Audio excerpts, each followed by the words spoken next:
Peixes cartilaginosos, como tubarões e arraias, estão entre os animais mais antigos do nosso planeta, tendo evoluído nos oceanos da Terra há cerca de 439 milhões de anos.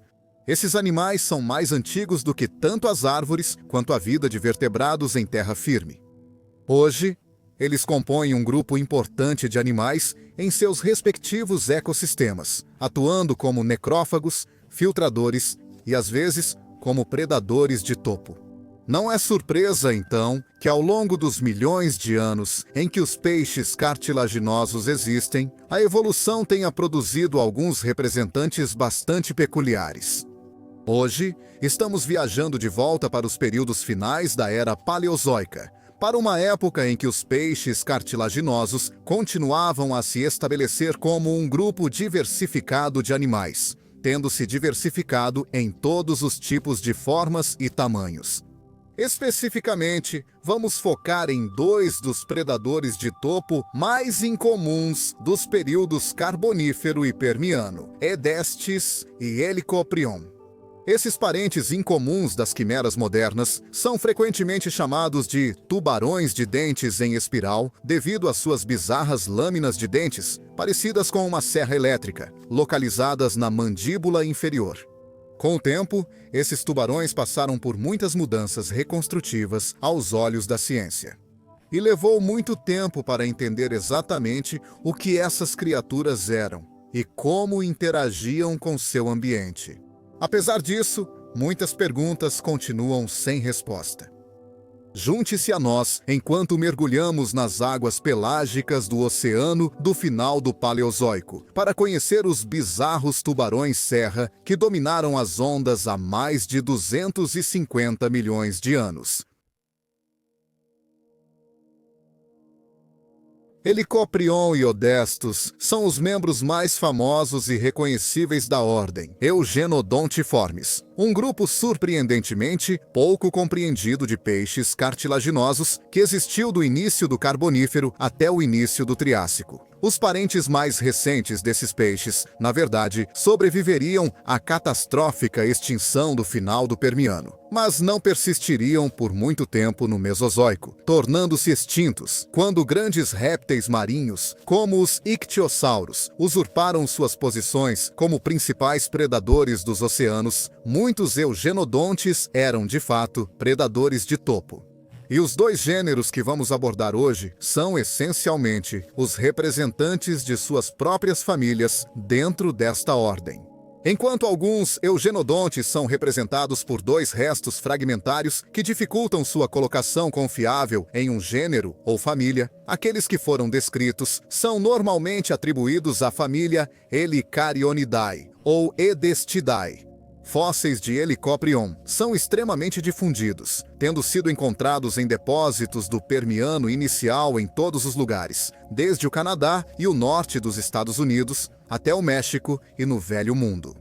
Caçadores de fósseis na Rússia, Japão, Austrália, Cazaquistão, China, Noruega e Laos, todos têm a chance de encontrar os fósseis únicos em espiral de serra desse peixe. Se eles procurarem nos lugares certos, Edestus é um pouco menos difundido, mas seus espirais de mandíbula ainda foram encontrados na ampla faixa do período Carbonífero tardio dos Estados Unidos, Rússia e Reino Unido. A primeira coisa a saber sobre esses dois peixes é que eles eram muito grandes, talvez até os maiores animais marinhos de sua época.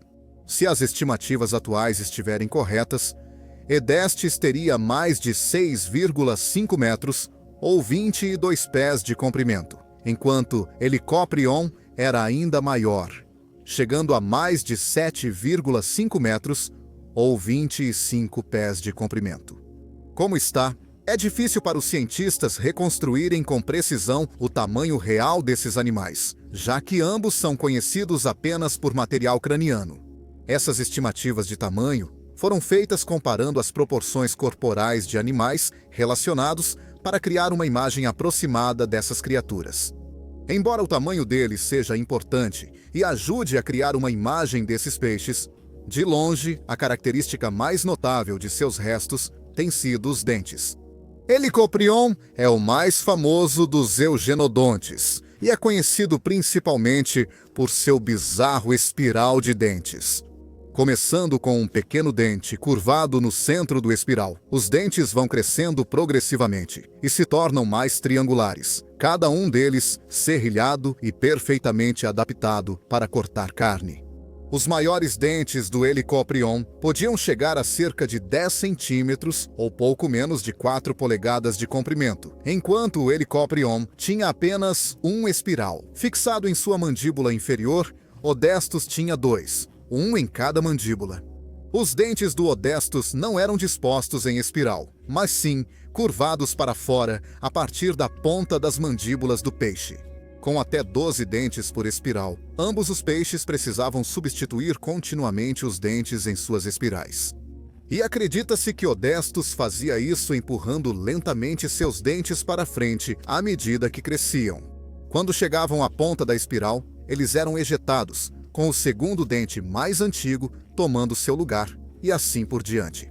Ao longo da vida de Odestus, ele pode ter tido até 40 dentes indo e vindo em cada espiral. Enquanto a única espiral do Helicoprion tinha cerca de 150 dentes, apenas os 10 maiores eram funcionais e visíveis a qualquer momento, já que o peixe mudava continuamente a posição de seus dentes ao longo da vida, com exceção de seus crânios únicos. Acredita-se que, em vida, esses peixes teriam se assemelhado a muitos peixes predadores pelágicos modernos, como tubarões macrelos, peixes-espada e atuns. Assim como esses animais, eles teriam corpos afilados e aerodinâmicos que terminavam em uma nadadeira caudal alta, dividida em dois em forma de forquilha. Como os tubarões modernos, eles teriam desenvolvido a característica nadadeira dorsal triangular e provavelmente eram capazes de explosões extremas de velocidade. Com seu tamanho e armamento dental, eles eram sem dúvida alguns dos predadores mais temíveis e bem equipados dos oceanos paleozoicos. Embora Helicoprion seja um dos tubarões pré-históricos mais famosos do registro fóssil, Edestes foi descrito antes, em 1856, pelo paleontólogo Joseph Leidy, apesar de os restos analisados serem muito fragmentários. Acredita-se que eles foram descobertos no condado de Muskogee, Oklahoma, mas sua localização exata pode ter se perdido nos arquivos. Embora essa descoberta inicial fosse realmente um redemoinho de dentes, isso não era óbvio para as primeiras gerações de paleontólogos que comparavam os eugenodontes com peixes cartilaginosos modernos. A primeira explicação oferecida pelo renomado e infame paleontólogo inglês Richard Owen foi que o redemoinho era uma espinha de nadadeira, talvez usada para fins defensivos. Só em 1912 que Oliver Perry Hay, outro paleontólogo americano, reconheceu os redemoinhos de dentes de Odestus pelo que realmente eram, após estudar um espécime encontrado em uma mina de carvão em Lehigh, Iowa. Foi Richard Owen quem primeiro estabeleceu o gênero Odestus em 1861, e desde então 4 espécies foram adicionadas a ele: Odestus, Vorax, Minor, Heinrich e Triceriatus. Quando descreveram os redemoinhos de dentes de Odestus, Helicoprion já era conhecido pela ciência, mas seus fósseis se mostraram ainda mais confusos para aqueles que estudavam o peixe. No final dos anos 1800, Helicoprion ficou conhecido pela ciência quando 15 dentes de um fragmento de um redemoinho foram descobertos ao longo de um afluente do rio Gascoyne, no oeste da Austrália. Em 1886, eles foram levados ao paleontólogo inglês Henry Woodward, que na verdade os colocou no gênero Edestes, nomeando-os de Odestus davisi. Mais tarde, em 1899, o geólogo russo Alexander Karpinski estabeleceu o gênero Helicoprion após estudar os redemoinhos de dentes de Helicoprion besonoi, o que o levou a reconsiderar Odestus davisi. Ambos os restos foram reunidos sob o mesmo gênero, e Helicoprion foi estabelecido como um peixe visivelmente diferente de Odestus. A partir daí, Helicoprion e Odestus passaram por uma ampla variedade de reconstruções artísticas após sua descoberta. Os espirais de dentes desses peixes bizarros continuam sendo alguns dos fósseis mais incomuns já registrados, e paleoartistas têm debatido seu propósito e aparência desde o século XIX, embora os dois gêneros já estivessem bem estabelecidos em 1899, ainda havia muito debate sobre o que exatamente eram esses peixes, o que levou a algumas reconstruções estranhas e fascinantes. Joseph Leidy, ao reconhecer que os dentes pertenciam a um peixe cartilaginoso, acreditava que os espirais de Odestus eram de um pitalodonte, um grupo de parentes das quimeras que se assemelhavam a raias ou peixe-sapo dos dias atuais. John Strong Newberry, um geólogo americano, sugeriu que os dentes poderiam ter sido espinhos defensivos de um animal semelhante a uma raia. Embora a ideia de que fossem espinhos das nadadeiras peitorais exista desde o início dos anos 1900, as reconstruções artísticas peculiares começaram com Alexander Karpinski, após a criação do gênero Helicoprion. Ele foi o primeiro a retratar o peixe como tendo uma espiral projetando-se da mandíbula superior, que se enrolava para trás em direção à cabeça, em vez de serem apenas dentes. Ele teorizou que o Helicoprion poderia usar sua espiral como meio de ataque e defesa contra outros peixes grandes nos oceanos do Permiano. O paleontólogo Charles Eastman revisou depois a representação, sugerindo que se fosse uma ferramenta ofensiva, a espiral estaria no corpo ou nas nadadeiras do peixe, e não em sua boca. Essas possibilidades foram consideradas como características das nadadeiras dorsais e peitorais do Helicoprion.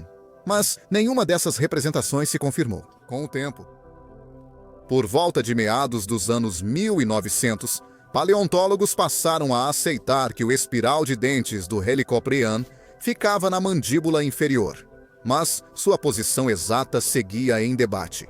Algumas representações mostram o espiral se curvando para baixo a partir da mandíbula inferior, com todo o espiral exposto fora da boca do Helicoprion. Isso se tornou o padrão por um tempo, e antes das reconstruções mais recentes, mostrar o espiral dentro da boca do peixe se tornou comum. Esse seria o modo padrão como os artistas retratariam o Helicoprion em livros e na mídia. Hoje, entende-se que o Helicoprion tinha seu espiral situado na mandíbula inferior, com a maior parte da espiral escondida sob o tecido mole. Apenas uma pequena parte da espiral estaria visível em qualquer momento. E quando o peixe fechava a boca, a espiral se encaixava em uma cavidade profunda, alinhada longitudinalmente na mandíbula superior. Além dos dentes na espiral, a boca do Helicoprion era revestida por uma série de dentes largos que ajudavam a segurar e processar sua presa. Diante dos sistemas dentários distintos desses peixes, é plausível que usassem dois métodos de alimentação ao longo da vida, sem várias fileiras de dentes trituradores. Assim como o grande tubarão branco atual, o Helicoprion era um caçador especializado em animais de corpo mole. Na verdade, acredita-se que ele era adaptado para caçar cefalópodes, que eram numerosos nos antigos oceanos do período Permiano. Quando o Helicoprion avistava sua presa, ele podia se aproximar com grande força e velocidade, atacando no ângulo certo. Provavelmente, ele usava os dentes na frente da espiral para fisgar e perfurar a presa, antes de manipular sua mandíbula para arrastar a presa para dentro da boca. Uma vez posicionada no topo da espiral, o Helicoprion podia prender sua captura no lugar para matar e cortar a carne de forma eficiente, usando sua espiral afiada contra o céu da boca para penetrar profundamente. Sua presa, então, era movida para o fundo da boca do peixe para ser empurrada pela garganta, onde poderia ser digerida. Acredita-se que o Helicoprion Evitava presas de casca dura ou ossudas que pudessem criar resistência contra a espiral, talvez escapando de suas mandíbulas. Se não fosse possível obter uma boa fixação, o Edestus poderia ter adotado uma abordagem mais agressiva para abater sua presa, embora ele também se alimentasse exclusivamente de animais de corpo mole, como cefalópodes. Parece ter sido mais direto em sua alimentação, cortando a presa com suas espirais através de movimentos rápidos e ondulantes da cabeça, golpeando para cima e para baixo. O Edestus podia garantir a morte da presa antes mesmo de o alimento estar em sua boca, imobilizando e possivelmente matando sua captura imediatamente, antes de consumi-la quando a presa já estivesse em sua boca. Ele teria usado sua espiral de dentes inferior em oposição à superior, cortando e fatiando sua comida antes de empurrá-la para a garganta, usando os movimentos da mandíbula. Boas comparações modernas para Helicoprion e Edestus não são tubarões, mas sim baleias.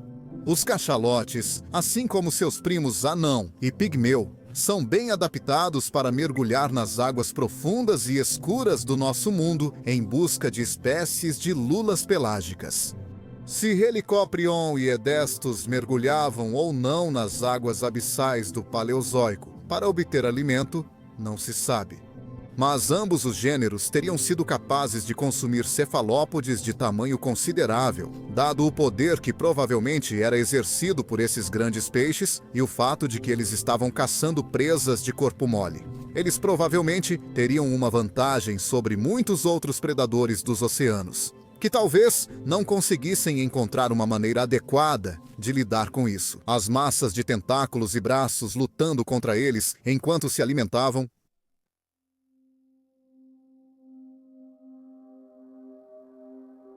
Helicoprion e Odestus não eram de forma alguma os únicos membros de sua ordem. E vários outros gêneros foram descobertos ao redor do mundo que são tão incomuns quanto os dois peixes que estamos abordando hoje. Cassiodus, um membro da família de Eugenodontes, Chietodontidae, foi um dos resistentes sobreviventes da extinção em massa do fim do Permiano. Ele sobreviveu até o início do período Triássico, finalmente se extinguindo há cerca de 247 milhões de anos. Isso pode ter ocorrido por seu tamanho menor e adaptabilidade. Ao contrário de Odestus e Helicoprion, este gênero atingiu um comprimento máximo de cerca de 1,5 metro, ou pouco menos de 5 pés. Outros, como Homeridus, existiram por períodos de tempo muito menores, vivendo por cerca de 3 milhões de anos no final do Carbonífero.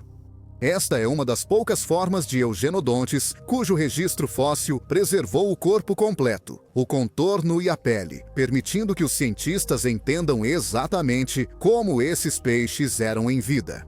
Visíveis nos espécimes de Homeridus estão os restos fosfatizados de cartilagem óssea e ossificada nas mandíbulas e no corpo do peixe, que teriam reforçado e protegido o animal em vida. Enquanto Homeridus e Cassiodus tinham uma aparência um pouco mais típica quando comparados a Odestus e Helicoprion, outros eugenodontes definitivamente não eram assim. Ornithoprene, a Cassiodontídeo, é um dos peixes mais estranhos da ordem, com crânio parecido com o de pássaro, projetando-se em uma estrutura longa e fina na mandíbula inferior. Essa estrutura era, na verdade, uma série de escamas ósseas fundidas, que podem ter sido usadas para perfurar ou peneirar presas mais próximas ao fundo do mar. Embora o estilo de vida exato desse animal seja desconhecido, ele habitava águas muito mais rasas do que Helicoprion e Oedestus, o que levou alguns a acreditar que ele poderia ter sido durofágico, quebrando as conchas duras de moluscos e criaturas semelhantes a crustáceos para obter a carne macia, dentro de outros, como o muito maior Sarcoprion, cujo nome literalmente se traduz como carne. A serra, em inglês, pode ter sido adaptada para perseguição e predação em águas abertas, enquanto ainda caçava animais de corpo mole. Ele ostentava um rosto longo e pontudo, além de amplos e achatados redemoinhos de dentes com coroas afiadas que poderiam ter causado feridas cortantes dolorosas em suas presas delicadas. Este helicoprionídeo é um dos poucos grandes animais fósseis conhecidos das frias regiões setentrionais da Groenlândia.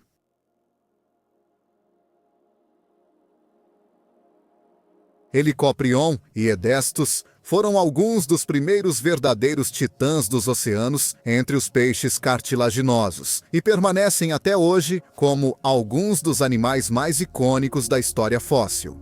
Eles são candidatos ideais para mostrar o quão desenvolvida e intimidadora a vida antes dos dinossauros podia ser.